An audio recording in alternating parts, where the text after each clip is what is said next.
The intradermal suture pattern is commonly used in small animals.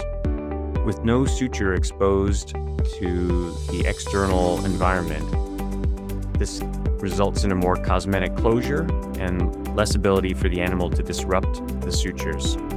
Typically, we'll use monofilament absorbable suture and begin by placing a bite from deep to superficial, perpendicular to the direction of the incision.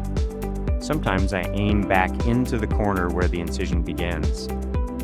Then we go to the far side and go superficial to deep.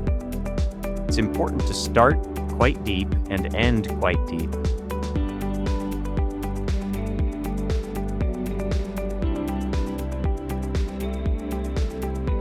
As I pull the suture tight, you'll see that no suture material is visible, and both ends of the suture are buried deep in the incision.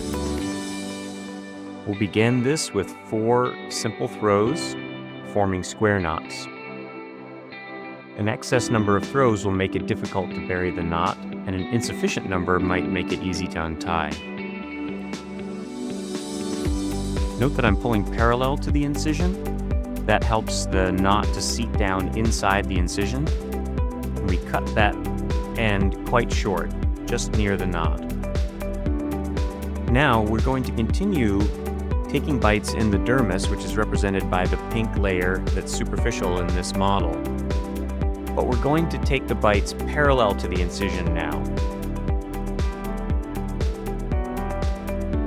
And try to advance and use as much of the needle working length with each bite as you can. We head straight across the incision and take another bite parallel to the incision through the dermis and not through the epidermis, keeping the suture buried under the skin.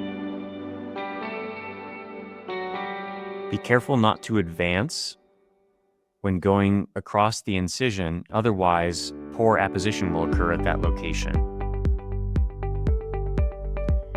In this Intradermal model, I'm handling the skin more than I normally would. Unfortunately, it's a little bit difficult to work with compared to normal skin. You can see I'm continuing in a right to left direction. This is a pattern that you need to do in a right to left direction if you're a right-handed surgeon in order for it to be comfortable and accurate. My last bite is typically taken on my side of the incision, which allows burying the knot in the easiest manner. I've got about 8 millimeters to a centimeter before the incision ends. Here, I'm going to convert to transverse bites, going superficial to deep as my first step in burying the knot. Again, in this Intradermal model, it's quite difficult to open the incision and therefore take your bites. It's going to actually be easier when you get to real animal skin. Now we've gone superficial to deep on the far side. We're going to come to the near side close to us and go deep to superficial. Now this loop that we've created has 2 deep ends, but the long end with the needle is still superficial, so we need to take one more bite in order to get that buried and tie the knot.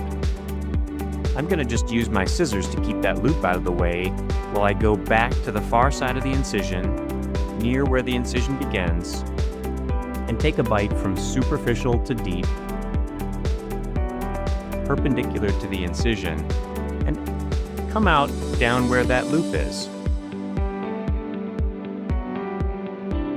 Now, if we pull this down, you'll see an elephant forms. The 2 loops form the ears, and the needle end of the suture forms the trunk. We're going to pull on the trunk in order to pull down the left ear on the elephant.